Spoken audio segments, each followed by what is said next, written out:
आज मुझे बड़ी खुशी महसूस हो रही है ये बताते हुए, और मुझे मालूम हुआ कि औरंगाबाद एक बड़ा अच्छा इदारा है। इनकी जानिब से हमारे यहाँ जो रिवायती फ़नून लतीफ़ा है, आर्ट्स के जो अलग अलग मुख्तलिफ भी है, उसमें ये लोग काम कर रहे हैं। और हमारे जो गुमशुदा जो तहज़ीब है, तमद्दुन जो है, उसकी बाजियाफ्त का काम हो रहा है। उसे फिर से ढूंढ के खंगाल के निकालने का भी काम इसमें औरा के तहत जारी है। तो ये बड़ी खुशाइंद बात है और बड़ा इसमें अच्छी चीज़ है। तो इसमें फ़नून लतीफ़ा के जो हिस्से हैं, जैसे शायरी है, मौसीकी है, रक़्स है, डांस है, ड्रामा है, तो इन सब चीज़ों पर जो है ये औरा के तहत जो है ये मुख्तलिफ़ जगहों पर प्रोग्राम मुनक़्क़द किए जा रहे हैं। तो इसमें बड़ी अच्छी पहल ये है कि हमारा जो लोकल आर्ट है, एक तो उसकी बाजियात भी हो रही है, और हमारे जो मकामी फ़नकार जो है यहाँ के, उनको भी इसमें आगे बढ़ चढ़ कर हिस्सा लेने की गुंजाइश है, उनको मौका मिल रहा है। तो औरा के तहत जो प्रोग्राम तरतीब दिए जा रहे हैं, उस पर एक प्रोग्राम उन्होंने ये भी रखा है, जैसा कि मुझे बताया गया है, कि वो औरंगाबाद की शायरी के ताल्लुक़ से भी कुछ जानना चाहते हैं। तो ये है कि औरंगाबाद का इलाका जो है, या ये कहिए कि आप मराठवाड़े का काफ़ी बड़ा इलाका जो दक्कन में शामिल समझा जाता है और किया गया है शुरू से। तो यहाँ पर शुरू से एक अदब जो है, कल्चर जो है, उसकी तरतीब और तहज़ीब जो है वो शुरू से रही है, अभी तक हो रहा है और चल रहा है वो। तो यहाँ पर उर्दू ज़बान जो है, अब शायरी जो है, तो मैं उर्दू शायरी से मुतालिक ही बात करूँगा। यहाँ तो हमारे यहाँ तो मराठी के बड़े संत गुज़रे हैं, तुकाराम भी, हमारे पास तो एकनाथ है, हमारे पास नामदेव है, यहाँ से गुज़रे हैं, हुए हैं। तो मैं उर्दू शायरी के ताल्लुक़ से थोड़ी सी गुफ्तगू करना चाहूँगा, और आप भी वही चाहते हैं कि मैं उर्दू शायरी के बारे में और ख़ुसूसन स्पेशली औरंगाबाद के ताल्लुक़ से मैं बात करूँ। तो ये है कि ये औरंगाबाद का जो इलाका, ये मराठवाड़े का जो इलाका है, दक्कन का जो हिस्सा है, इसमें सबसे पहले उर्दू ज़बान किस तरह से शुरू हुई है, ये थोड़ा सा मुख्तसर हमको मालूम करना बहुत ज़रूरी है। तो हुआ ये कि आप जैसे जानते हैं कि तारीख़ में, इतिहास में, मोहम्मद तुगलक जो अलाउद्दीन खिलजी के बाद जो मोहम्मद तुगलक यहाँ दौलताबाद में आया, तो उसके साथ काफ़ी नॉर्थ इंडिया की जो है फ़ौज भी थी। फ़ौज के साथ साथ फ़ौज के ख़ानदान के जो लोग रहते थे, फ़ौजियों के, वो थे। फिर वहाँ के कारीगर थे, वहाँ के हकीम थे, वहाँ जो दूसरे आलिम थे, उलमा थे, ये थे। इस तरह के सब काफ़ी ख़ानदान जो है यहाँ आए थे। और उसके बाद उसने तो हुक्म जारी कर दिया था कि भाई दिल्ली की बजाय मैं दक्कन में दौलताबाद को मैं अपनी राजधानी बनाना चाहता हूँ। अब राजधानी जब बना तो पूरे दिल्ली को उससे खाली कर दिया, और यहाँ औरंगाबाद के अतराफ में दौलताबाद लेकर आए। तो यहाँ की ज़बान जो थी, यहाँ की ज़बान थी मराठी। अब मराठी से नॉर्थ के जो लोग आए हैं, उत्तर भाषा से जो लोग आए हैं, तो वहाँ से हुआ ये कि ज़बान में एक नया मिली जुली ज़बान जो है ये आपस में पैदा हुई। लोगों को एक दूसरे से बातचीत करनी थी, व्यापार करना था, बाज़ार में ख़रीदना है, बेचना है, सब ये सब चीज़ें थी। तो एक नई ज़बान जो है वो बहुत तेज़ी के साथ उभरी, और वो ज़बान जो है वो पहले दक्कनी कहलाई। पहले उसको हिंदुस्तानी भी नाम दिया गया, उसको हिंदवी भी नाम दिया गया, हिंदी भी नाम दिया गया, उसको दक्कनी भी कहलाई। वो आहिस्ता आहिस्ता फिर वो ज़बान जो है तो वो फैलती गई, और उसमें शायरी भी शुरू हुई। अब यह है कि जो लोग आए थे उनमें शायर भी थे, उनमें गीतकार भी थे, उनमें नगमा निगार भी थे। सब लोग वहाँ से आए थे नॉर्थ से। तो यहाँ भी जो लोग थे, यहाँ की जनता से उनके संबंध जब बढ़ने लगे तो एक नई किस्म की शायरी भी जो है वो भी उसका काफ़ी यहाँ उरूज हुआ। तो ये दक्कन का इलाका तो उर्दू का जन्म स्थान जो है, मैं समझता हूँ कि ये दौलताबाद के अतराफ का पूरा इलाका जो है ये पूरा है इसमें। अब मुगल तुगलक की सल्तनत तो ज़्यादा रही नहीं यहाँ पर, उसका जो है ज़्यादा दिन तो रहा नहीं वो। यहाँ बहमनी सल्तनत जो है वो कायम हो गई 1347 के आसपास। तो वो भी कुछ दिन यहाँ रहे, उसके बाद उन्होंने अपना राजधानी जो है तो वो गुलबर्गा लेके चले गए, गुलबर्गा से बाद में बिदर चले गए।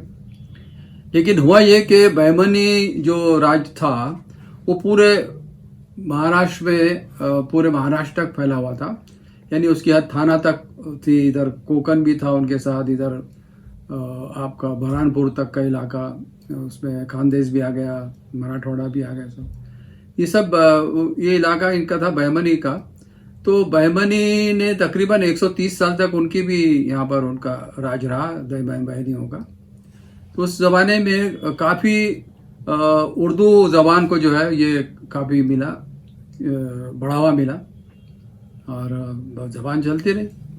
उसमें शायर भी पैदा हुए बहुत अच्छे, कुछ पद्य लिखने वाले भी हमारे सामने आए हैं उसमें। तो ये सिलसिला चलता रहा। उसके बाद हुआ ये कि 1482 के बाद थोड़ा सा बहमनी सल्तनत कमज़ोर हो गई थी, हुकूमत कमज़ोर हो गई। तो उसके जो गवर्नर थे उन्होंने 5 अलग अलग इलाकों में अपनी अपनी इंडिपेंडेंट जो है तो उन्होंने अपनी सल्तनतें कायम की। उसमें अहमदनगर था एक, बीजापुर की सल्तनत एक है, गोलकुंडा की है, बिदर की है और बरार की है, बरार का इलाका जिसको हम आजकल हम विदर्भ बोलते हैं। तो ये इस इलाकों में 5 अलग अलग सल्तनतें पैदा हुई।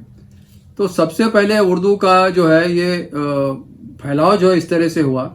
और बहमनी बादशाह खुद भी जो है ये बड़े उर्दू को चाहने वाले लोग थे। और आदिल शाही भी, जो बीजापुर के आदिल शाही भी थे, अहमदनगर में भी आदिल शाही निज़ाम शाही का था। तो यहाँ पर उर्दू काफ़ी फैली बढ़ी। तो हमारे पास इस इलाके में यानी औरंगाबाद या मराठवाड़ा के या दौलताबाद के अतराफ का जो इलाका जिसमें अहमदनगर भी शामिल था, जालना वगैरह सब पूरा इलाका, तो इसमें हमको सबसे पहले एक नौसर हार नामी एक मस्तवी मिलती है जो 1503 की लिखी हुई है। वो मस्तवी है, वो इमाम हुसैन की शहादत के बारे में। उसके बाद हमको अहमदनगर से दूसरी एक मस्तवी मिलती है, वो बादशाह दक्कन निज़ाम शाह के नाम से, हसन शौकी नामी एक शायर था, उसने ये लिखी थी। इस तरह से उर्दू की 2 बड़ी ख़ास चीज़ें जो हमारे पास यहाँ से हमको मिलती। अब हसन शौकी जो है ये हमारा पहला गज़ल का एक बड़ा शायर था। यानी बीजापुर के जो शायर हुए बीजापुर में और उधर बिदर वो इलाके में जो शायर थे, उनके बाद हसन शौकी एक शायर था जो औरंगाबाद के इलाके में भी, औरंगाबाद का इलाका था, पूरा निज़ाम शाही इलाका था ये पहले। औरंगाबाद पहले निज़ाम शाही की सल्तनत में था, उनकी सल्तनत में, क्योंकि औरंगाबाद तो बहुत बाद में बसा, मलिक अंबर जो आया 1604 में। लेकिन अहमदनगर की निज़ाम शाही जो है तो ये 1400 तकरीबन 1494 के करीब स्थापित हो गई थी। तो उसके बाद हसन शौकी के बाद हमको औरंगाबाद के इलाके में जब मलिक अंबर ने खड़की शहर बसाया, उसके बाद मुग़ल आए, मुग़लों के ज़माने में औरंगज़ेब ने फिर इस शहर को थोड़ा सा और आबाद किया, अच्छा बनाया, खूबसूरत बिल्डिंगें वगैरह सब आगे। तो वहाँ पर हमको आगे वली औरंगाबादी से जो है हमारा परिचय होता है, वली औरंगाबादी का।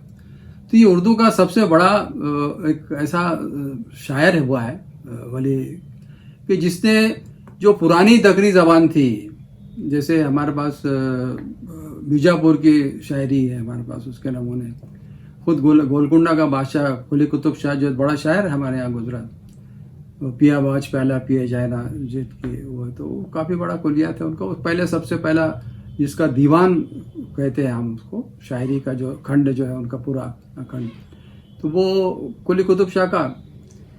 उसके बाद जो है तो ये वली ने ज़बान में एक नया बिल्कुल हमारे यहाँ टेस्ट पैदा कर दिया था।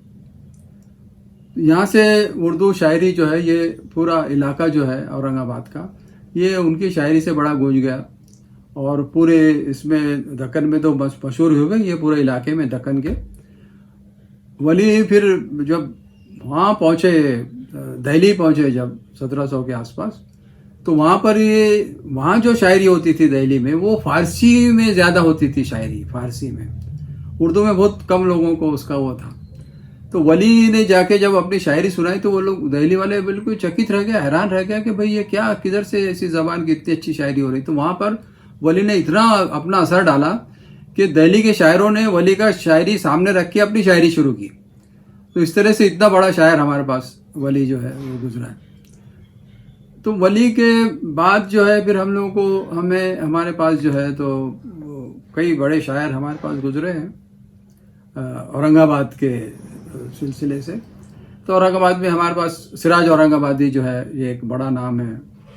उनके बाद हमारे पास दाऊद औरंगाबादी है, सामी औरंगाबादी है, उजलत है, कासिम औरंगाबादी। इस तरह से शायरों की एक हमारे पास ऐसे एक जिसको कहते हैं कि कहकशा है शोरा की, शायरों की। तो बड़ा शायरी का ऐसा मिजाज शुरू से हमारे यहाँ बना है जो आज तक कायम है। ये ख़ास बात यह है कि भाई बीच में कहीं ऐसा रखना नहीं आया, ऐसा रुकावट नहीं आई, कैसा खंड नहीं है, ये नहीं हुआ, अखंडित ये जो है रिवायत हमारे यहाँ चलती रही है, आज तक इसका ये सिलसिला चलता रहा। तो सिराज औरंगाबादी हमारे पास शायर हुए हैं। अब वली औरंगाबादी जो है तो उनका रंग बिल्कुल एक नया रंग उन्होंने लेकर आया था। तो उनका देखिए कि शुरू का जो रंग था उसमें और बात की जो उनकी थोड़ी शायरी में कैसा फ़र्क आता है, ज़बान में हमेशा होता है ये। तो अब पहले शायरी जो उनकी मैं सुनाऊँ आपको एक शेर उनका कि मत गुस्से के शोले सू जलते को जलाती जा, मत गुस्से के शोले सू जलते को जलाती जा, टुक महर के पानी सू, महर यानी मोहब्बत के पानी, महर यानी मोहब्बत प्रेम, टुक महर के पानी सू एक ये आग बुझाती जा। इस तरह की ये शायरी शुरू में उनकी गज़ल का ये शेर मैंने सुना है आपको। ऐसी उनकी पूरी शायरी तो बड़ी रंगीन, बड़े ये ख़ास शायरी है।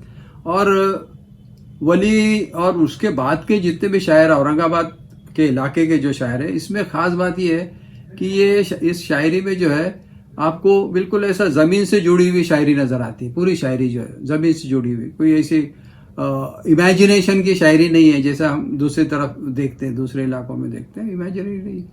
यहाँ इसको हम अर्जियत बोलते हैं, ज़मीन से जुड़ी हुई बात करने वाली शायरी। तो गज़ल का बहुत बड़ा ये स्कूल है औरंगाबाद का। अब वली ने ये शेर मैंने सुना है आपको। अब उसकी बात की शायरी देखिए कैसी कि मुफलिसी सब बहार खोती है। मुफलिसी यानी आपको मतलब गुर्बत जिसको बोलते, गरीबी, जिसके पास कोई पावर्टी, मुफलिसी सब बहार खोती है, मर्द का एतबार खोती है। ऐसा ये शेर ऐसा लगता है जैसे आज किसने लिखा है। इतनी सिंपल भाषा जो है। तो आहिस्ता ऐसा भाषा का ये इस तरह से उर्दू भाषा का सिंप्लिसिटी की तरफ भी आना शुरू होता है। तो सिराज उसके बाद जब आते हैं तो सिराज का तो बिल्कुल एक ज़बरदस्त था उनका शेर। अभी बातचीत करते हुए मुझे याद आता है, इतना सिंपल कि ऐसा प्यार और दर्द भरी उसमें वो है, एक गुदाजियत जिसको बोलते हैं, अंदर गर्मी, हिलावत, मीठापन भी है और थोड़ी गर्मी भी है कि घटा गम, यानी बिल्कुल ऐसा सामने की चीज़ पे बात कर रहे हैं। उनका जो एक्सपर्टाइज भी जो है, या उनका जो आप ये कहेंगे कि मुशाहिदा जो है, जो चीज़ देख रहे हैं उस पर इमेजिनेशन पे नहीं है कोई ऐसा कि कुछ बैठ के सोच रहे और तस्वीर में एक महबूब बना लिया और उससे सब बातचीत, बिल्कुल नहीं। सामने जीता जागता इंसान है। वली के यहाँ भी जो उनका महबूब जो है, वली का महबूब भी जो है तो जीता जागता इंसान है, कोई ऐसा इमेजिनेशन से ऐसा पैदा किया उन्हें। अब सिराज का शेर देखिए कि घटा गम, अश्क पानी, आह बिजली, तीन चीज़ों को बताया उसने। घटा गम, अश्क पानी, आह बिजली, बरसता है अजब बरसात तुम बिन। ये इस तरह से ये शायरी में किस तरह से एक प्रेम की भावना तो ही है, उसके साथ साथ इसमें जो धरती से जुड़ी हुई जो चीज़ है वो और सामने की चीज़ है, ये इनका एक्सपीरियंस है लाइफ का जो है, उन्होंने जो देख रहे हैं ये लोग, तो उसको बयान करते हैं सिराज का एक दूसरा बड़ा मशहूर शेर जो है, वो जो आपने तो नहीं सुना होगा कि दुई को छोड़ दे। दुई यानी दोहरी बात जिसको कहते हैं ना, दुई। दुई को छोड़ दे यक रंग हो जा। दुई को छोड़ दे यक रंग हो जा, सरापा मोम हो या संग हो जा। सरापा यानी सर से पैर तक जो है, या तो मोम बन जा, पूरा नरम बन जा, या फिर संग हो जाए यानी पत्थर बन जा। तो आदमी ने जो है तो वो यानी भगवान के साथ जो ये करना है, प्रेम जो है वो इस तरह से एक तरह से चलना चाहिए। या फिर तू दुनियादारी में भी अपना दिल लगाएगा और ये इधर भी भगवान की तरफ भी जाएगा, ईश्वर की तरफ भी जाएगा, अल्लाह की तरफ भी जाएगा, तो इस तरह से नहीं है। एक सिंह पकड़ ले कोई भी, तो सरापा संग हो या मोम हो जा। तो ये इस तरह की शायरी जो है आई, तो ये हुआ कि यहाँ से पहले से सूफीज़म का तो पहले से ये असर था, क्योंकि संतों की ये भूमि है। ये हमारा पूरा इलाका जो है औरंगाबाद का इलाका है, अतराफ का इलाका जो है, तो संतों की सूफियों की धरती है। उसमें हमारे सिराज भी जो है तो वो इन पर भी जो है ये सूफीज़म का बहुत ज़्यादा ये था। इनकी शायरी पूरी सूफियाना नहीं है, ऐसा नहीं कह सकते कि पूरी शायरी सूफियाना। ये खुद सूफी थे। शायरी का अलग रंग था, क्योंकि शायरी तो इनकी सिर्फ 5 साल में इन्होंने बहुत काम किया। एक ही दीवान उनका है उर्दू का, उसके बाद शायरी छोड़ दी थी। तो 25 साल की उम्र में जो है तो उनका ये, लेकिन इनका जो है सिराज के यहाँ पर शागिर्दों का बहुत बड़ा, शिष्य जो थे उनका बहुत बड़ा ये था, हल्का था। बहुत दूर दूर तक फैले हुए थे। बरहानपुर में भी उनके शागिर्द थे, यहाँ भी औरंगाबाद में थे। जय किशन बेजान है, लालचंद रंगीन है, ये ऐसे इनके शागिर्द भी थे जो उनकी काफ़ी मशहूर गज़लें भी है। अब वो इतना समय तो नहीं है कि मैं उनकी सबकी गज़लें सुनाऊं, लेकिन ये इतना असर उनकी शायरी का हुआ, सिराज की शायरी का। और बड़ी मोहब्बत की गुफ्तगू करते हैं, ज़बान से जो है प्रेम जो है वो है उनके यहाँ। और एक तो ये है कि दुनिया में किस तरह से रहना है, उसके बारे में भी उनके यहाँ काफ़ी शायरी का ये है। उसके बाद हमारे यहाँ सिराज के साथ साथ उस पीरियड में जो है तो एक बहुत बड़ी ये शायरों की ये थी। तो ये सिलसिला बहुत देर तक चलता रहा हमारे पास। लेकिन हुआ ये कि निज़ाम सेकंड जो है हैदराबाद के जो हुकूमत बनी, तो पहले निज़ाम अव्वल आ गए थे, उसके बाद आसिफ जा अव्वल जो थे, उसके बाद उनके दूसरे जो बेटे थे, उन्होंने जब हुकूमत वो जब नवाब हुए तो उन्होंने औरंगाबाद से अपनी राजधानी हैदराबाद लेके चले गए। तो औरंगाबाद सोना हो गया। तो यहाँ जो उस ज़माने में काफ़ी शायर थे, उसमें शफीक औरंगाबादी, लक्ष्मी नारायण शफीक, बहुत बड़ा नाम है हमारे यहाँ उर्दू में, शायरी में भी। और उनकी किताबें जो है तो काफ़ी किताबें उन्होंने लिखी है। तो शफीक औरंगाबादी जो है तो काफ़ी बड़े तस्करे वगैरह भी उनके लिखे हुए। ये और उनके साथ के काफ़ी लोग जो है तो फतवा वगैरह जो थे, तो वो सब हैदराबाद चले गए, वहाँ जाके बस गए। लेकिन औरंगाबाद में कुछ सालों तक जो है एक शायरी के ताल्लुक से थोड़ा सा इलाका, थोड़ा सा ऐसा लगता है कि बंजर इलाका हो गया। छोटे छोटे शायर थे, शायरी होती थी, यहाँ मुशायरे होते थे, और लोगों में तो शायरी की भी बात होती थी। फिर एक पीरियड ऐसा है कि हमारे यहाँ आज़ादी का बिगुल बज गया। उससे थोड़ा देर कुछ पहले जो है तो उस्मानिया यूनिवर्सिटी 1911 के आसपास वहाँ बन गई थी हैदराबाद में। तो यहाँ औरंगाबाद के मुस्लिम्स और नॉन मुस्लिम्स जितने भी थे वो सब उर्दू, तो उनकी ये थी भाषा थी, फारसी पढ़ते थे सब लोग। तो उनका तो उस्मानिया यूनिवर्सिटी के साथ उनका वो था, तो वहाँ पढ़ते थे। यहाँ भी स्कूलें थी। वहाँ से जो पढ़ लिख कर लोग आए, उनमें सिकंदर अली वश्त नामी एक शायर गुजरे हमारे पास। सिकंदर अली वश्त आया। सिकंदर अली वश्त का मशहूर शेर है कि यानी आपने शायद सुना होगा कि जाने वाले कभी नहीं आते, जाने वाले कभी नहीं आते, जाने वालों की याद आती है।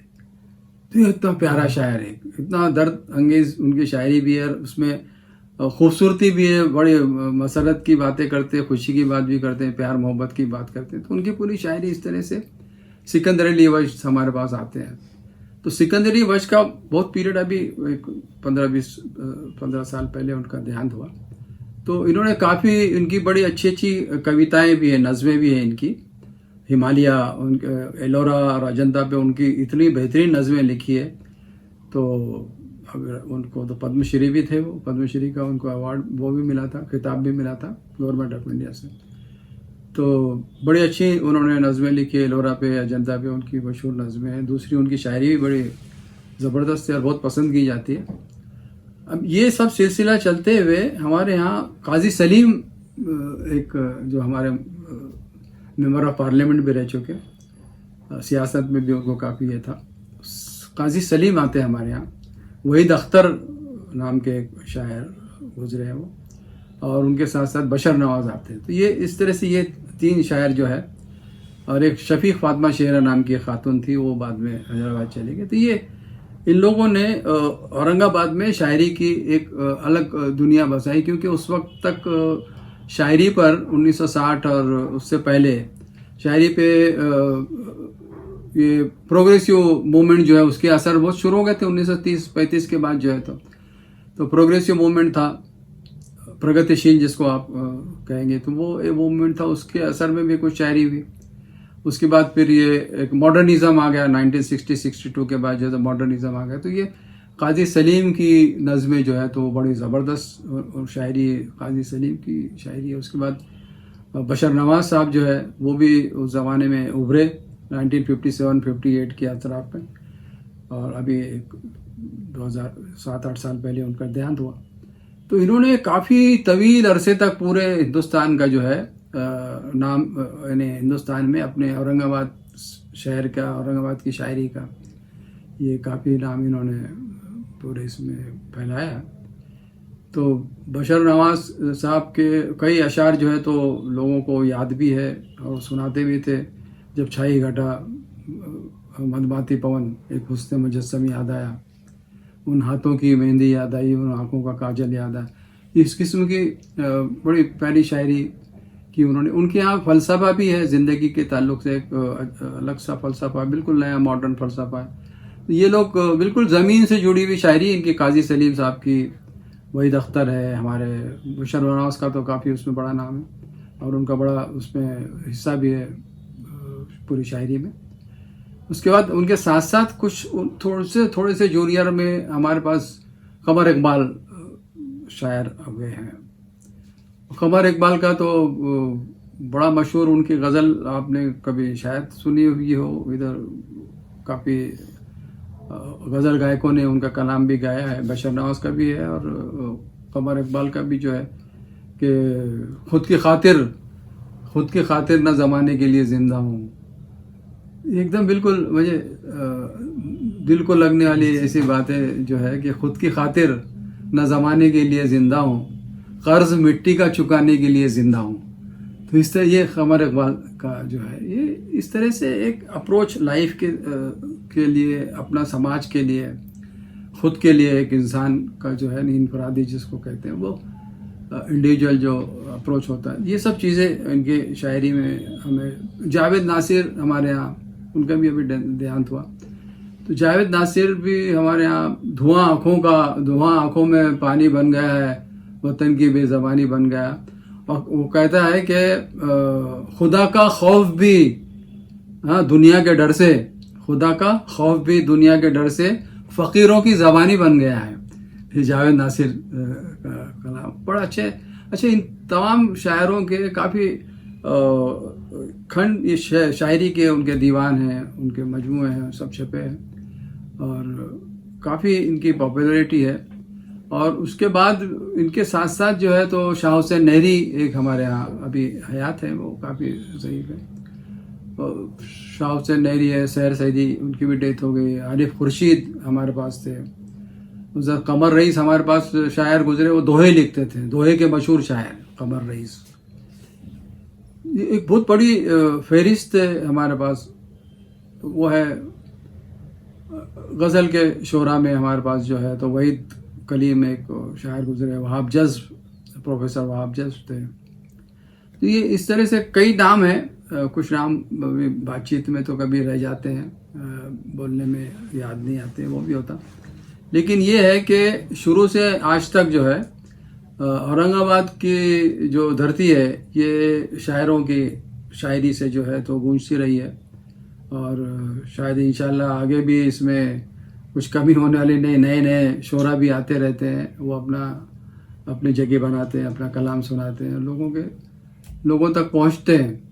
एक खुसूसी बात जो तमाम शायरी की ये रही है हमारे पास कि इसमें एक इंसान दोस्ती जो है उसका सबसे ज़्यादा वो है, प्रेम जो है इंसानों से, एक दूसरे से प्रेम करने का जो है वो ज़्यादा हमेशा से रहा है, आज भी है।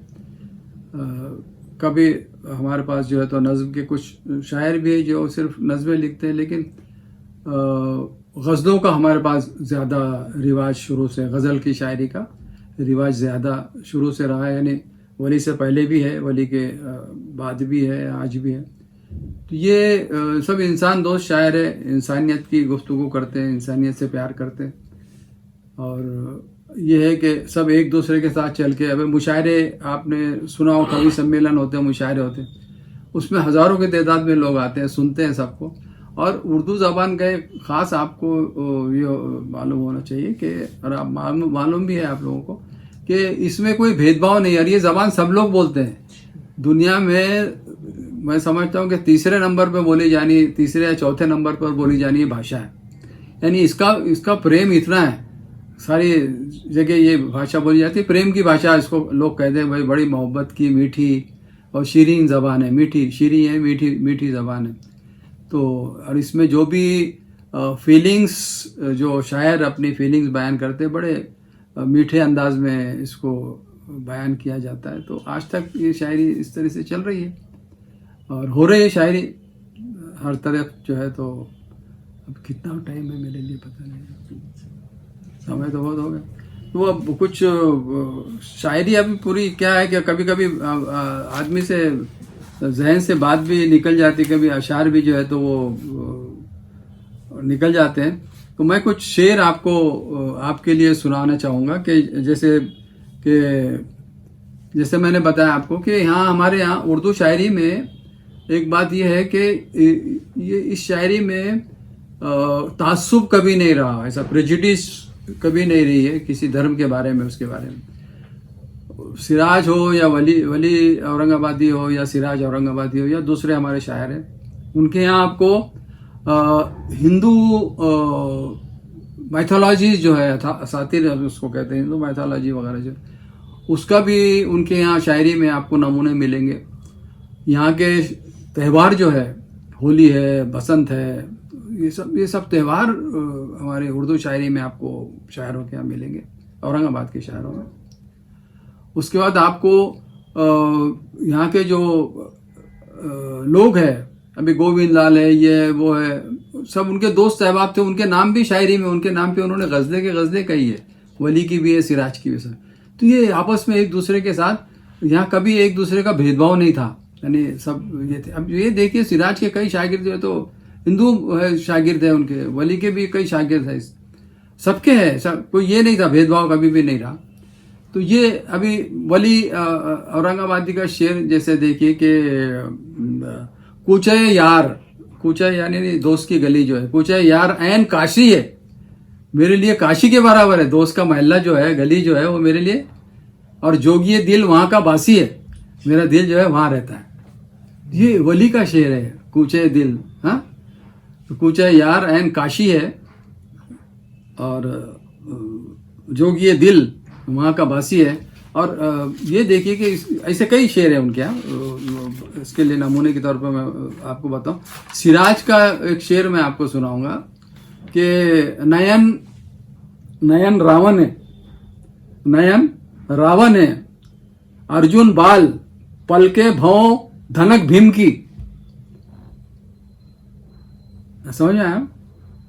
नयन रावण है अर्जुन बाल पलके भौं धनक भीम की, हमारे दिल की दुख नगरी के राजा रामचंद्र हो। इस तरह से ये वो है कि केसरी, अब दूसरा शेर है उनका, केसरी जामा बदन में उसके देख, केसरी केसरी जो है हमारा केसरी रंग तो आपको केसरी जामा बदन में उसके देख, जामा में ड्रेस यूनिफॉर्म यानी शर्ट वो ड्रेस जो भी होगा जामा के लिए, केसरी जामा बदन में उसके देख, दिल हमारा धूल धानी हो गया। ये बसंत के मौसम में जो पहना जाता था उस जमाने में, आजकल तो वो बंद ही हो गया। पहले तो धानी रंग के कपड़े पहन के निकलते थे, गेरुए कपड़े पहन के। उजलत नामी हमारा शायर गुजरा है, उजलत यहाँ औरंगाबाद में काफ़ी अरसा रहे वो, बाद में हैदराबाद में उनकी डेथ हुई। उजलत की ये ख़ास बात ये थी कि वो उन्होंने ज़िंदगी भर हमेशा गेरवा जामा पहना है, गेरवा सदरा था उनका, और दाढ़ी नहीं रखता था, मूछ नहीं रखता था कुछ। सूफी शायर, बड़ी शायरी है उनकी भी, बहुत ज़बरदस्त शायरी उनकी भी। तो ये ऐसे हमारे यहाँ जो काफ़ी लोग गुजरे हैं। ये तो सिराज की शायरी का है, बड़ा दिलसोजी है उसकी शायरी में। और मैंने इसीलिए वो हिंदी में एक किताब भी मेरी उसमें उनकी गज़लों पर मैंने वो हिंदी में उनकी कुछ गज़लें जो 103 गज़लें जो है तो मैंने उसके वो किया है। बशर नवाज का तो शेर मैंने आपको एक सुनाया था। दूसरा उनका एक शेर, बड़ा प्यारा शेर जो मुझे ज़्यादा उनका पसंद आता है कि पिघल उठता है एक एक लफ्ज़, पिघल उठता है एक एक लफ्ज़ जिन होठों की हिद्दत से, हिद्दत यानी गर्मी जिसको बोलते हैं, पिघल उठता है एक एक लफ्ज़ जिन होठों की हिद्दत से, मैं उनकी आँच पीकर और भी सच्चा निकल आया, मैं उनकी आँच पीकर और भी सच्चा निकल आया। तो ये बशर नवाज का ये शेर मैंने आपको सुनाया। हमारे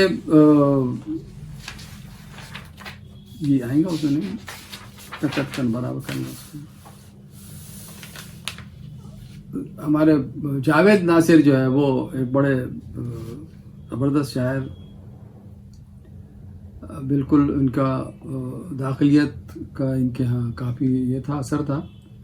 तो कहने लगे कि बुरी खबर है, बुरी खबर है, खबर बुरी है, बुरी खबर है, इसे मुश्तहर नहीं करते, उसको फैलाते, उसका इश्तिहारबाजी नहीं करते, उसके एडवर्टाइज नहीं करते। बुरी खबर है, इसे मुश्तहर नहीं करते, किसी के ऐब को यूं बेहुनर नहीं करते, किसी के ऐब को यूं यानी दूसरों के ऐब को छुपाना चाहिए।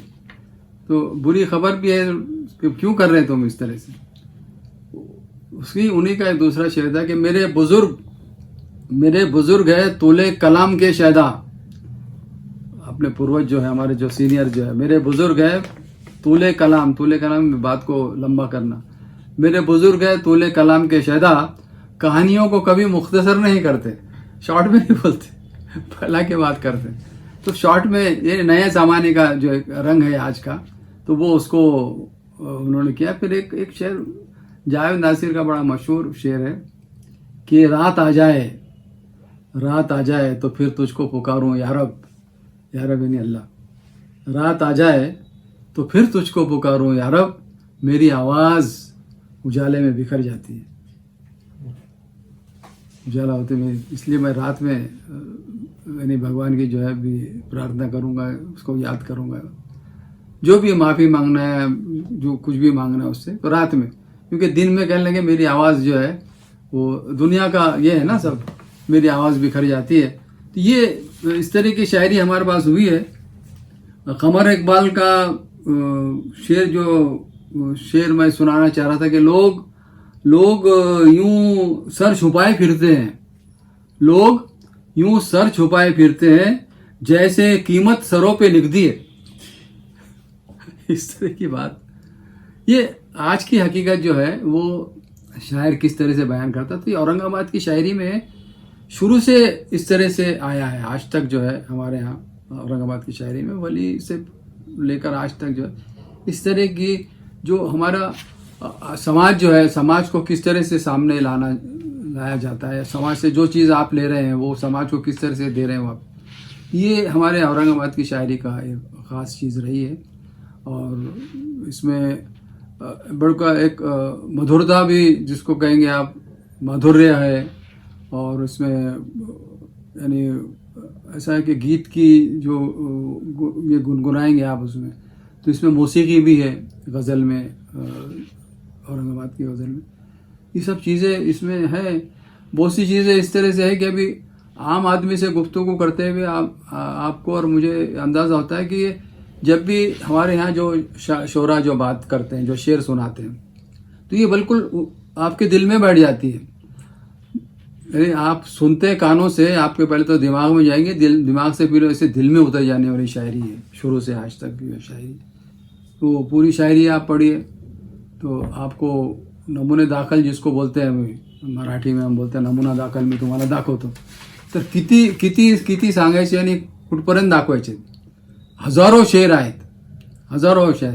आणि म्हणूनच काय झालेलं आहे, गझलचा प्रभाव इतका झालेला आहे का ही गझल आता मराठीमध्ये आली, इंग्रजीमध्ये आली, गुजरातीमध्ये गझल होते, बेंगॉलीमध्ये गझल आलेली आहे, कन्नडामध्ये आहे. म्हणजे गज़ल का जो प्रभाव जो आया है वो इस तरह से आया है कि अभी हमारे पास, हमारे यहाँ जो रदीफ काफिये की जो बातचीत हो रही है, अभी कृष्ण राउत जो है तो उस पर लेख लिखते हैं. कृष्ण राउत हमारे मराठी में गज़ल के बड़े शायर हैं. प्रवीण निफाड़कर है, उसने तो 2 किताबें लिख दी कि भाई गज़ल क्या होती है, गज़ल में काफिया, रदीफ क्या है, वो क्या है, तखल्लुस क्या है, मतलब क्या है, मक्ता क्या है. तो ये गज़ल का जो है प्रभाव जिसको बोलेंगे, असर जिसको बोलेंगे, इफेक्ट जो है, तो ये इस तरह से पूरा काफ़ी लंबा चौड़ा उसमें वो दास्तान है पूरी इसकी. और उसमें हिंदुस्तान में जो शायरी भी है, मीर तकी मीर है, गालिब है, मीर हसन है हमारे पास, तो इतने काफ़ी बड़े, दूसरे इकबाल है, दाग है, इनकी शायरी है, मोमिन है, इनकी शायरी आप पढ़ेंगे, हम पढ़ते हैं, सब पढ़ते हैं. तो ये सब पूरे शोरा जो है, शायर जो है, जितने भी कवि है, इनका एक तो ये है कि भाई प्यार और प्रेम के गीत गाए हैं इन लोगों ने, दूसरा तो इनके पास कुछ है नहीं. और ये भी है कि भाई इंसानियत को रास्ता दिखाना, प्यार प्रेम का दिखाना, ये इनका मकसद रहा. उसमें औरंगाबाद के शायरों ने बड़ा हिस्सा लिया है. और पूरी शायरी औरंगाबाद की अगर आप दिलचस्पी से पढ़ेंगे या बैठ के कभी फुर्सत से एक एक शायर को मैं अगर आपको सुनाऊंगा, एक एक शायर के शेर, तो वो आपको समझ में आएंगे. क्योंकि इस किस्म की गुफ्तगू में, बातचीत में इतना उसको ज़्यादा हम दूर तक नहीं ले जा सकते. एक एक शायर पे अगर गुफ्तगू होती है तो आप उसको समझ सकते हैं कि भाई ये, जैसे आप वली की शायरी पे अगर गुफ्तगू अगर आप करेंगे तो पूरी गुफ्तगू हो जाती है. जो क्या कहता है वली के, यानी इतनी शायरी के कैसे कैसे रंग है वली के यहाँ भी पूरा. अब ये देखिए कि कैसा है कि बयान करता है कि इस रात अंधारी में, इस रात अंधारी में, ये हमारे शुरू की शायरी देखिए, इसमें भाषा का देखिए कैसा मिश्रण हुआ है. अंधेरी की बजाय अंधारी, काली रात, तारीख रात, डार्क नाइट जिसको कहेंगे. इस रात अंधारी में मत भूल पड़ूं तुझसे, इस रात अंधारी में मत भूल पड़ूं तुझसे, टुक पाँव के झांझर की झनकार सुनाती जा. टुक पाँव के झांझर की झनकार सुना. अब झांझर का शब्द भी लाया उसमें. तो ये यहाँ के लोकल जो हमारे शब्द ग्रह जो है हमारे पास है, इतना शब्द है, शब्दों का भंडार है. तो ये पूरे उस शायरी में हमारे पास पूरा आया है. वली की शायरी में, सिराज की शायरी में आपको देख, आज भी हमारी शायरी में वो लफ्ज़ियात जो है वो आते रहती हैं. जैसे हमारे दोस्त है शाह हुसैन नहरी साहब, उनका एक शेर छोटा सा सुनाता हूँ आपको. छोटी बहर का शेर है उनका कि चलिए, बड़ी बारीक बात कही है उन्होंने कि चलिए मस्जिद में चल के बैठते हैं, चलिए मस्जिद में चल के बैठते हैं, वहाँ नहीं होती भीड़ भाड़ मियाँ, कोई आता नहीं है, वहाँ नहीं होती भीड़ भाड़ में, वहाँ बैठ के बातचीत करेंगे. अब वो तो मंदिर है, मस्जिद है, गिरजा है, गुरुद्वारा है, ये आपकी इबादत की जगह है, वहाँ टाइम टाइम पे लोग जाते हैं, कोई भीड़ भाड़ नहीं थी, चलो वहाँ चल के बैठ के बात. यानी इस तरह का भीड़ भाड़ का शब्द जो है लेकर आना शायरी में आज. तो ये हमारे पास खासियत है शायरों के पास हमारे, क्योंकि हमारे लोकल के जो शब्द रहेंगे वो शब्द एकदम आसानी से जो आपको भी समझ में आते, सबके आम लोगों को समझ में आते। ये एक खासियत हमारे यहाँ दक्कन की शायरी में रही है, खुसूसन औरंगाबाद की शायरी में काफ़ी इसमें अच्छा हुआ है कलाम सबका। ये अभी क्या कहता है वली कि जिसे इश्क का तीर कारी लगे, जिसे इश्क का तीर कारी लगे, उसे जिंदगी क्यों ना भारी लगे। जिसे इश्क का तीर कारी लगे, उसे जिंदगी क्यों ना भारी लगे। ये इस तरह की शायरी जो है हमारे यहाँ एकदम तजुर्बे वाली शायरी। इसमें कोई ये नहीं कि भाई कहीं बैठा है कोई और उसके बारे में आप यहाँ सोच रहे हैं, इमेजिनेशन आपका, तख़य्युल आपका काम कर रहा है। तख़य्युल से ज़्यादा सामने की जो चीज़ है वो हमारी औरंगाबादी की शायरी की ख़ास चीज़ है कि सामने वाली बात जो है, जो चीज़ सामने हो रही है उसके ऊपर आप गुफ्तगू कीजिए, उसके बाद उसको सामने लेकर आइए। ये हमारे यहाँ उर्दू शायरी का ख़ास रहा है दक्कन की और खुसूसन औरंगाबाद की शायरी। अच्छा, ये भी एक ख़ास बात आपके सामने मैं रखना चाहूँगा, जैसा कि आप जानना भी चाहेंगे इस बात को कि आज़ादी से पहले क्या, मैं तो आपको बताऊं, सिराज औरंगाबादी 1712 में उनकी पैदाइश थी, 1764 में उनका देहांत भी हुआ। तो वो पीरियड देखिए आप में, तो उस ज़माने में मुशायरे यहाँ होते थे औरंगाबाद में भी। फारसी उसमें शायरी पढ़ी जाती थी, उर्दू शायरी के मुशायरे होते थे। उसमें काफ़ी शायर थे यहाँ पर, तकरीबन 110 के शायरों के नाम आते हैं हमारे पास वो पीरियड में। 110 उर्दू के शायर यहाँ औरंगाबाद में तस्करों में हमारी जो रिपोर्ट लिखी गई है, जो किताबें लिखी उस ज़माने की, तो उसमें ये तो यहाँ बाग शेर जंग था, ये सिंधी कॉलोनी जो है ना, वो पूरा इलाका जो है द्वार, वहाँ था बाग दिलकुशा एक था, वहाँ पर मुशायरे होते थे। तो ये मुशायरा जब होने वाला है, खुद सिराज का जो खानका थे, सिराज जहाँ रहते थे वहाँ मुशायरे होते थे, उनके पास लोग आते थे सुनने के लिए। वहाँ भी सब लाहौर से भी शायर आते थे, दिल्ली से भी आते थे, वो सब वहाँ आके बैठते थे। तो ये कैसा होता उस ज़माने में, ये था कि जैसा मुशायरा होने वाला है, तो मुशायरा होने वाला है तो उसकी दुहाई फिरती थी, डाउंडी जिसको बोलते हैं, वो लोगों के लिए कि भाई फला फला जगह मुशायरा, आप आइए सब लोग। तो मुशायरे ज़्यादा जो है तो वो चांदनी रात में, 14वीं रात को होते थे, रात में होते थे। तो जब तो मशाल वगैरह जलती थी और चांदनी रहती थी, पूरा फुल मून रहता था, उसमें ज़्यादा मुशायरा। तो लोग बैलगाड़ी से, यहाँ से बैलगाड़ी, सिराज का तकिया यहाँ पर है पंचकुआ औरंगाबाद में, यहाँ से बैलगाड़ी में जाते थे वो उधर वहाँ तक। तो ये इस तरह से लोग आते थे जाते थे, सब मिलके एक साथ मिलके जा रहे हैं, बड़े बड़े ग्रुप चलते थे। तो ये मुशायरा सुनने के लिए जाते थे, ये शौक़ था। ये सिलसिला बहुत दिन तक चलते रहा। आज़ादी के पहले भी जो है मुशायरे होते थे। तो यूँ हुआ था कि न्यूज़पेपर शुरू हो गए थे। न्यूज़पेपर शुरू होने से फिर रेडियो भी शुरू हो गया था। तो औरंगाबाद में दक्कन रेडियो था, औरंगाबाद रेडियो जो है, तो दक्कन रेडियो, तो यहाँ से भी पहले खबरें होती थी कि भाई फला जगह मुशायरा है, ये है, अखबारों में आ जाता था। तो लोग मुशायरे पढ़ने सुनने चले जाते थे। तो मुशायरों का शौक़ था, अच्छा कलाम पढ़ते थे शोरा। और एक ज़माना ऐसा था जो मशहूर है बहुत, यहाँ दंगल होते थे, उर्स होता था, यात्रा रहती थी, उसमें दंगल, मुशायरों का, शायरों का दंगल भी रहता था। तो उसमें सब किस्म के शायर आते थे और अपना अपना कलाम बड़े ऊंची आवाज़ में पढ़ते थे। अब लाउड स्पीकर वगैरह तो थे नहीं, लाउड स्पीकर तो बहुत बाद में आए, लाउड स्पीकर नहीं, कुछ नहीं, लेकिन शायर अपना कलाम हज़ारों के तादाद में। आप पूछेंगे कि भाई कितने लोग थे, तो भाई 1000 थे, 2000 लोग थे। अब इतने दूर तक कैसी आवाज़ जाती थी। शायर एक शायर पढ़ रहा है, उसका शेर जो है वो दूसरा आदमी दूर बैठा है जो सुन रहा है, वो उठाता था उसको कि भाई उसने ये पढ़ा है, अभी तीसरा उठाता था। तो इतनी दूर तक आवाज़, एक शेर पढ़ने को उसको देर लगती थी सुनाने को। तो जब लोग सब सुनते थे तो वो जो उनको सुनने के बाद उसमें काफिया एक उठाने वाली बात रहती थी कि मुफलिसी सब बहार खोती है, मर्द का एतबार खोती है। ठीक है, अब इसमें काफिया आ गया, बहार और एतबार।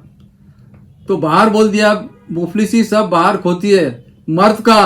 तो कोई पब्लिक में से लोग इतने ज़्यादा शायरी के ये थे और पढ़े लिखे नहीं लोग भी नहीं थे इतने ज़्यादा, लेकिन शायरी का मिजाज था, शायरी समझते थे, तो वो बराबर उठ के बोलता था बहार होती है, हाँ, बहार का शब्द वहाँ डालेगा, शायर ने डाला है, तो शायर से पहले सुनने वाला बोल देता था। यानी इस तरह का नॉलेज भी था लोगों को, सुनने वालों को भी, जिनको हम सामाइन बोलते हैं, उनके पास ये नॉलेज भी था।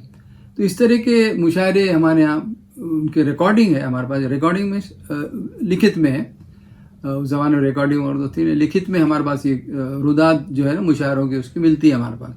तो ये इस किस्म के मुशायरे हमारे पास हुए और बड़े बड़े पैमाने पे होते थे। बाद में जब हमारा काफ़ी चेंज हुआ आज़ादी के बाद जो है, तो रेडियो स्टेशन वगैरह भी थे, उसमें शायर अपना कलाम सुनाते थे। फिल्मों भी काफ़ी शायरों ने अपना लिखना शुरू किए थे, गीत वगैरह लिखते थे, फिल्म लिरिक्स रहते थे, वो उसको हम शायरी में नहीं लेते उसको ज़्यादा, लिरिक्स है तो मौके के हिसाब से वो गाते थे सब। लेकिन ये हुआ कि मुशायरों में एक नया तब्दीली आ गई उसमें, कि दूर दूर के शोरा जो है वो भी आना शुरू हुए। अब पहले ज़माने में क्या था, जो शेर मशहूर हो जाता था वो ज़बानी एक दूसरे तक जाता था, लिखित में नहीं मिलेगा आपको।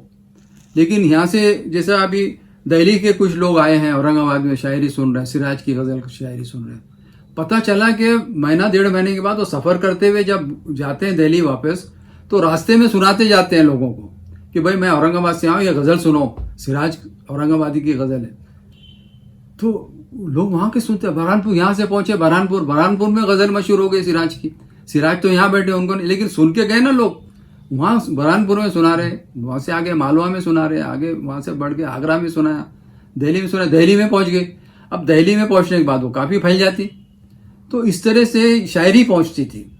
वली की शायरी भी इस तरह पहुँची, सिराज की भी पहुँची, वहाँ से दिल्ली से मीर शायरी दक्कन में आई है, गालिब की शायरी यहाँ पर आई है। तो ये लोगों से एक दूसरे के सुनने से भी आई है। कुछ लोगों ने अपना कलाम भी नकल करके ले जाते थे एक दूसरी जगह। तो वो भी इस तरह का ज़माना था, क्योंकि प्रिंट मीडिया तो था नहीं, सब प्रिंट मीडिया नहीं होने की वजह से ये लोग हस्तलिखित रहता था, हस्तलिखित है, लिख के ले जाते थे। डायरी बोलते थे उसको, डायरी मेंटेन होती थी, बयाज बोलते हैं उसको। तो डायरी मेंटेन करते थे, उसमें अच्छे अच्छे शेर, जैसा मैं लिख लूँगा आप लिख लेंगे, पसंद का शेर है तो आप लिख लिए, वो वहाँ पहुँच गया। अभी खबर है, वो सिराज की बड़ी मशहूर गज़ल है कि खबर है तहय्युर इश्क सुन, न जुनू रहा न परी रही, न तो तू रहा न तो मैं रहा, जो रही तो बेखबर ही रही। ये इतनी मशहूर गज़ल हुई उस ज़माने में। सिराज ने तो औरंगाबाद में सुनाई होगी किसी महफिल में या अपनी खानकाह में बैठ के, लेकिन एक 6-8 महीने के पीरियड में ये गज़ल मुर्शिदाबाद यानी कलकत्ता के अतराफ तक पहुँच चुकी थी। वहाँ एक साहब तस्करा लिख रहे थे, उन्होंने उसमें जिक्र किया कि सिराज की गज़ल आई है, दिल्ली में पहुँच गई है। दिल्ली के जो तस्करा निगार जो थे, उन्होंने इस गज़ल का हवाला दिया कि भाई ये सिराज की गज़ल। साल भर में वहाँ पहुँच जाती, 6 महीने में 8 महीने में गज़लें सारे हिंदुस्तान में मशहूर हो जाती। तो ये कैसा है, वो शायरी जब दिल से निकलती है तो दिल तक पहुँचती है ना। वो जब दिल तक पहुँचती है तो ज़ाहिर है सब लोग उसको पसंद करते हैं। तो इस तरह का ये एक मिजाज आज़ादी से पहले, बहुत पहले भी था, आज़ादी के बाद भी था। तो आज़ादी के बाद तो अभी मुशायरे बहुत आम हो गए हैं, बहुत जगह मुशायरे होते हैं, पूरे हिंदुस्तान में हो रहे हैं, हिंदुस्तान से बाहर भी होते हैं। अभी आजकल तो सोशल मीडिया इतना बढ़ गया है कि पहले तो टीवी मुशायरे सुनते थे लोग, कि टीवी पे शायर जमा है और टीवी पर मुशायरा हो रहा है, रिकॉर्डिंग हो गई, बाद में उसको 10 मरतबा आप रिले करते रहिए, लोग सुनते रहते हैं। रेडियो पे मुशायरे होते थे, फिर टेलीविज़न पे आ गए। अब ये हुआ इलेक्ट्रॉनिक मीडिया का ऐसा कमाल हो गया कि अभी हमारे सेमिनार पहले होते थे, अब वेबिनार हो रहे हैं। वैसे शायर भी अभी और यानी आलमी मुशायरा हो रहा है जनाब, एक आलमी मुशायरा हो रहा है, वर्ल्ड मुशायरा हो रहा है, वर्ल्ड कवि सम्मेलन हो रहा है। तो उसमें पता चला कि परवनी का भी एक शायर है, उसमें आपको कलकत्ता का भी शायर मिलेगा, आपको कराची का मिलेगा, आपको खटमंडू का भी मिलेगा, सबके नाम आ रहे हैं। अब वो अपना अपना कलाम पढ़ रहे हैं, अपनी रिकॉर्डिंग करके वहाँ डाल देते हैं, और वो सब उसको एडिट करके बराबर जो है तो आलमी मुशायरे में वो एक सुनाते हैं। तो इस तरह से भी आलमी मुशायरे हो रहे हैं। ये आज का सिस्टम हो गया। तो ये तब्दीली आ गई, ये बदलाव आ गया इलेक्ट्रॉनिक मीडिया की वजह से, भी काफ़ी इसमें फैलाव हो चुका है। तो वो ज़माना किधर था कि सब हस्तलिखित थी, चीज़ें हाथ से लिखते थे, बैठ कर के कलम बरू चलता था। अब आज तो टाइपिंग हो रही है, आप बातचीत की दिए आपकी बात जो है तो पूरे टाइप हो जाती है। तो काफ़ी उसमें तरक्की हो गई और शायरी में भी इस तरह से बदलाव आ गया। नज़्म की शायरी हो, गज़ल की शायरी हो, उसमें काफ़ी बदलाव हो चुका है। अभी शायर का शेर मुझे अभी याद आ रहा है इस वक्त। यानी आज की जो हकीकत जो है, अभी ये हुआ कि हम सुनते हैं किसी की बात, वोट देने की बात आई है, भेड़ चाल शुरू हो गई है, तू कुठं देणार, मत द्यायचं ना, हां मुकला द्यायचं, चला, म्हणजे एकाच्या पाठीमागे म्हणजे विचार वगैरे करायचा नाही त्याला। म्हणजे ही वस्तुस्थिती जी आहे एका शायरने एका शेरमध्ये सांगितलेली आहे, ऐकून घ्या तुम्ही, कि पहले हर बात पे हम सोचते थे, पहले हर बात पे हम सोचते थे, अब फकत हात उठा देते। हे म्हणजे काय म्हणजे कशी परिस्थिती झालेली आहे। पूर्वी आम्ही विचार करत होतो, म्हणजे काही करण्या अगोदर आम्ही विचार करत होतो करायचं का नाही, काय कोणाच्या बाजूला जायचं काय। आता एकाने सांगितलं ठीक है चला, तो पहले हर बात पे हम सोचते थे, अब फकत हाथ उठा देते। शायरी कैसी आज का भी हम तो जी रहे हैं भाई आज के इसमें भी। मैं भी शायरी करता हूँ, मेरे भी शायरी का वो छपा है, संग्रह छपा है मेरे। तो कैसा है कि आज हम जो सोचते हैं, आज हम जी रहे हैं ना, आज के ज़माने में जी रहे हैं, तो आज के ज़माने की शायरी हम आपके सामने पेश करेंगे। इस तरह से पहले से हो रहा है, ये आज भी हो रहा है। और शायर है जो एक समाज का हिस्सा है, समाज से लेगा समाज को देगा, ये तो है सब। आपकी कोई शायरी? मेरा क्या है, मेरी शायरी का क्या शायर। तो इस तरह से है सब, आज तक होते आए। अब इसको जैसा एडिट करना है आपकी जो जान जाना। आपका एक्चुअल में इंटरेस्ट किस तरह से क्रिएट हुआ, किस उम्र में हुआ? मैं तो मेरे क्या घर में हमारे कुछ मेरे रिलेटिव जो थे वो शायरी वगैरह करते थे, हम पढ़ते थे। वो थोड़ा उर्दू पर थोड़ा सा अच्छा कमांड भी था उस ज़माने में। अब एक साहब थे, वो ज़्यादा पढ़ा लिखा नहीं था, दूसरी पास था, लेकिन वो मुशायरे में जाता था, बहुत उसको मिलता था, बहुत फेमस था वो। तो हमने पूछे उसको, हमारे उधर ही रहता था, गली में रहता था, तो पूछा तो ज़्यादा पढ़ा लिखा नहीं, दूसरी पास है। वो दूसरी पास है, शायरी करता था। हम तो ना 8वीं जमात में पढ़ रहे हैं, हम भी कर सकते शायरी, वो जैसी कर रहा है। तो हमने शायरी शुरू की छोटी मोटी, तो वो तो ऐसी थी। बाद में फिर थोड़ा सा और जब अध्ययन हुआ, बड़े जब स्कूल में इसमें उस्तादों से सुना शायरी वगैरह, तो उससे शायरी का फिर अपने आप फीलिंग्स जो आती है वो उसको कैसे अपने शब्दों में उसको बयान करना, तो वो हमने उस तरह से उसको सीखा। और अपने आप ये शायरी तो ऐसी है कि ये ऊपर से आने वाली बात रहती है, कोई ऐसे कर नहीं सकता बैठ के, कोई ऐसा आर्ट तो है नहीं है कि बाप शायर था तो बेटा भी शायर होगा। एक हमारा दुकानदार है, उसकी दुकान पीढ़ी है, तो उसका बेटा दुकान पे ही बैठेगा, ये तो इस तरह से होता है। लेकिन शायरी में तो ऐसा नहीं। ये तो अब मेरी फैमिली में कोई शायर नहीं है, हमारे फैमिली में कोई शायर नहीं है, अब मुँह है शायर। तो वो एक भगवान की ओर रहती है, कृपा रहती है, देन रहती है, इस तरह से होता है, सब जगह ऐसे ही है। तो आप देखें कि बहुत बड़े बड़े शायर भी जो हमारे यहाँ गुजरे हैं, कवि गुजरे हैं, आप उठा के देख लो कि उनके बाद कोई आया नहीं उनकी पीढ़ी में। अभी मैं मुक्तेश्वर का पढ़ रहा था कुछ दिन पहले, अब वो भांजे थे एक नाथ के, हाँ वो अलग है ना, वो तो यहाँ रहे नहीं, इधर वो दूसरी जगह थे रहने के लिए। तो इस तरह से अभी रामदेव के किधर से है, तो उनके बाद वो उतने नाम का तुकाराम के बाद का कौन है ना। ये आप अभी मैंने अभी कुसुमाग्रज पर एक किताब मैंने, कुसुमाग्रज है, विंदा करंदीकर है, हमारे मंगेश पाड़गांवकर है, अभी तीनों के मैं नाम ले रहा हूँ, मैंने भी किताब लिखी उन पर, यहाँ रखी है। तो उनकी कविताओं का मैंने मराठी से उर्दू में अनुवाद किया। ये कवि हमारे बड़े बड़े बड़े कवि हैं मेरे मराठी के, कुसुमाग्रज है, विंदा करंदीकर है, मंगेश पांडे, बड़े बड़े नाम हैं, बड़े शायर भी बड़े। उनके बाद कौन है उनके घर में? तो ये पीढ़ी दर पीढ़ी नहीं चलती शायरी।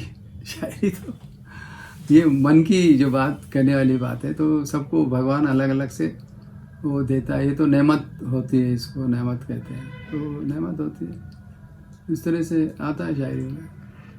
अगर आपको थोड़ा औरंगाबाद की खूबसूरती उस वक्त की अभी की थोड़ा अगर नहीं, औरंगाबाद की खूबसूरती का ऐसा है कि उस ज़माने में अभी हम लोग एक तो कुछ बयान नहीं कर सकते, लेकिन जो पढ़ते हैं जिसका किताबों में कहीं कहीं थोड़ा बहुत वो आता है, तो शहर बड़ा खूबसूरत था, पंचक्की जैसा है, बड़े खूबसूरत जगह थी, आज भी है वो, ऐसा नहीं है। और बीबी का मकबरा जो है तो वो भी पहले से बड़ा प्लान्ड बना हुआ है, मुगल आर्किटेक्चर का एक बड़ा अच्छा नमूना है वहाँ पर। उसका गार्डन, स्पेशली गार्डन जो है पूरा, तो उसका अगर आप उसको एरियल व्यू से अगर आप देखेंगे तो आपको समझ में आता है। वो भी एक बड़ी खूबसूरत जगह रही होगी, आज भी है वो सब देखने में। उसके बाद हम अब एलोरा हम जाते हैं तो देख के ताज्जुब होता है कि ये एलोरा में ये इन लोगों ने बनाया कैसे, इतने कितने साल लगे हैं उसको, 400-500 साल में उन लोगों ने वहाँ बैठ के सब वो कारीगरी की है पत्थर में। तो पत्थर पे उन्होंने इंसान को पैदा किया है, और आज भी है वो। ऐसी ऐसी ऐसी कुछ मूर्तियाँ हैं जिसे अभी बोलेंगी, इस तरह से काम किया हमारे पास, कमाल है आर्ट का। तो ये सब चीज़ें एक हमारे नस्ल में एक दूसरे के बाद आती चली जाती है। अब उस ज़माने में ऐसी कोई पेंटिंग वगैरह तो थी नहीं। अब एक फोटोग्राफ बहुत नज़र आता है, वो किले अरग का नज़र आता है, फोटो छपते रहता है वो। That photograph was taken somewhere in 1800 और समथिंग, 1885 नया कैमरा वगैरह आ गया था, किसी ने निकाला, इतना खूबसूरत बाग बताया यहाँ इसमें किले अरग में, दूर से कोई फोटोग्राफ लिया उसने, बड़ा खूबसूरत बाग नज़र आया। पता नहीं, I don't know photo real है या क्या है, लेकिन नज़र तो आता रियल फोटोग्राफ। तो ये खूबसूरती रही होगी बहुत अच्छी। पूरा अतराफ में कैसा था, आबादी कम थी, बारिशें अच्छी होती थी, जंगल थे अतराफ में। जंगलों का तो जिक्र आता है कि बहुत घना जंगल था, शिकार की जगह थी, तो उसमें पैदावार भी अच्छी होती है, फसलें अच्छी होती है। अब ये सब हरियाली है, बारिश भी अच्छी हो रही है, तो जाहिर है सब अच्छा ही रहा होगा। हम तो अब सिर्फ पढ़कर अंदाज़ा कर सकते हैं कि भाई बड़ा खूबसूरत शहर रहा होगा। अब इमारतें भी है, पुरानी इमारतें भी है हमारे पास, तो वो देख के अंदाज़ा होता है कि भाई ठीक है, ऐसी इतनी खूबसूरती तो रही होगी ज़रूर। अब वो सड़कें कैसी थी, महल्ले कैसे थे, उसमें तो सब तब्दीली आ गई बहुत। मेरे सामने पूरा शहर, यानी मैं तो अभी 1977 से पहले से मैं देख रहा हूँ औरंगाबाद को। आप ये देखिए कि क्रांति चौक से लेकर चिकलठाना तक कोई आबादी नहीं थी, कुछ नहीं था दोनों तरफ रास्ते के, सिवाय लकड़ी के कारखानों के। 2-4 कारखाने थे, बाकी सब सुनसान, पूरा जंगल सुनसान था भाई, कुछ नहीं था। क्रांति चौक के आगे कुछ नहीं था, पैठन गेट के आगे जंगल था। यानी मैं जब यहाँ रहता था तो मेरी आंटी जो थी वो हमको बोलती थी कि भाई शाम हो गई ना तो पैठन गेट के आगे नहीं जाना। तो एक मरतबा गए हम तो डर गए, बड़े बड़े बड़ा चे झाड़ वगैरह, और कब्रस्तान। औरंगाबाद बस फेमस है ऐसे कब्रस्तान ना, बहुत कब्रें थी, कब्रस्तान फैले हुए थे, जंग का बड़ा यहाँ था। तो तब्दीली तो शहर में आई है, लोगों में भी तब्दीली आई है, पॉपुलेशन बहुत बढ़ गया है। और पहले कैसा था कि औरंगाबाद में ज़्यादातर औरंगाबाद के लोग थे, तो यहाँ का एक कल्चर बना हुआ था। अब हमारे पास कैसा है, इंडस्ट्रियलाइजेशन हो गया है। इंडस्ट्रियलाइजेशन जैसा होता है कहीं भी, तो उसमें कैसा होता है कि बाहर से सब लोग आ जाते हैं, तो वो अपना कल्चर लेकर आ जाते हैं। तो अभी काफ़ी मिक्सिंग हमारे यहाँ हो गई है। तो पुराना जो आप बोलेंगे कि मैं औरंगाबादी या तो वो अभी इतना ज़्यादा आपको नज़र नहीं आ रहा है। अभी पहले हम देखते थे वो था, अब नहीं है। तो उसका कारण ये है, अब इंडस्ट्रियलाइजेशन हुआ तो बड़ी चीज़ है ना, ये तो होना चाहिए था। अब आगे भी और भी होगा, बढ़ेगा, शहर तो बढ़ेगा। छोटा सा शहर था साहब, यानी आप देखिए कि मकई गेट से आप रोशन गेट तक और इधर पैठन गेट से दिल्ली दरवाजे तक, इतना शहर, इसके घेरे में शहर था। और बाहर पूरे थे, पूरे छोटे छोटे, यानी मान लो जी पूरा था आपका, बहादुर ये पूरा, जसवंत सिंहपुरा, जय सिंहपुरा, ये सब पूरे थे। वहाँ छोटी छोटी आबादी रही होगी, और थी भी, क्योंकि जो पुराने कागजात जब हम देखते हैं रिसर्च में तो पता चलता है कि भाई थोड़ी सी आबादी थी। शहर में भी आबादी ज़्यादा नहीं थी। मेरे ख्याल से मैं जो गैजेट में पढ़ रहा था, 1883 का गैजेट है वो, 1883 के गैजेट में औरंगाबाद की पूरे शहर की आबादी 29,000 है, 29,000 उसके आसपास, एग्जैक्ट फिगर नहीं बोल रहा हूँ मैं, ये उसके आसपास है, 29,000 के आसपास है, 1884 की है। अब वो जाहिर है कि अभी तो इंडस्ट्रियलाइजेशन हो गया, पता नहीं अभी कितनी आबादी है। पता चलता है कि 12 लाख है, कोई बोलता है 14 लाख है आबादी, तो होगा। अब आप देख रहे हैं अतराफ में पूरा हाई राइज बिल्डिंग्स आ गई है पूरी, और नई नई कॉलोनीज, और ये तो शहर से बाहर ही पूरा शहर बस गया पूरा नया। तो ये तो हर ज़माने हुआ, शायरी में भी इसी तरह हुआ है हमारे पास। शायरी, पुरानी शायरी की जो हमारे लफ्जियात थी वो बदल गई। दक्कनी भाषा थी हमारी, दक्कनी भाषा से आज हमारी बिल्कुल उर्दू में एकदम साफ अलग सिंपल भाषा हो गई। बीच का जो पीरियड था उसमें फारसी भाषा जो थी, पर्शियन भाषा का बहुत ज़्यादा प्रभाव था, तो उससे भी हम निकल कर आ गए। तो ये इस तरह से हर जगह जो है तो तब्दीली, चेंजेस आते रहते हैं।